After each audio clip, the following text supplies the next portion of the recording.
కార్తీక మాసంలో బీహారీలు చేసే ఛత్ పూజ గురించి వివరంగా తెలుసుకుందాం. బీహారీల ఆరాధ్య దైవం సూర్యభగవానుడు.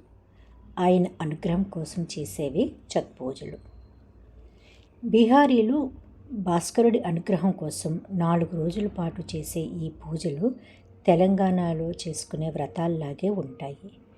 పూజలు చేసే బీహారీ మహిళలు 36 గంటల పాటు ఉపవాసం ఉంటారు.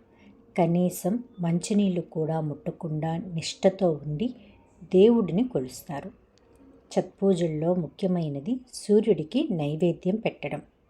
మహిళలంతా కలిసి వెదురు బుట్టలు, గంపల్లో సీజనల్ పండ్లు పెట్టి పొద్దు పొడవంగానే సూర్యుడికి నైవేద్యం పెడతారు.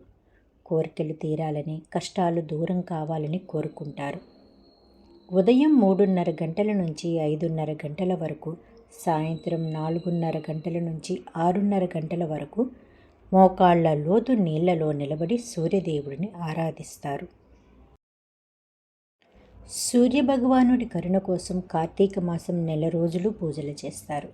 ఛత్ పూజలు చేయడం ద్వారా అన్ని విధాల మేలు జరుగుతుందని వారు నమ్ముతారు. బీహారీలకు ఇది ఎంతో ముఖ్యమైన పండుగ కాబట్టి వాళ్ళు ఎక్కడ ఉన్నా వాళ్ళ ఆచారాలకు కట్టుబడి పూజలు చేస్తారు.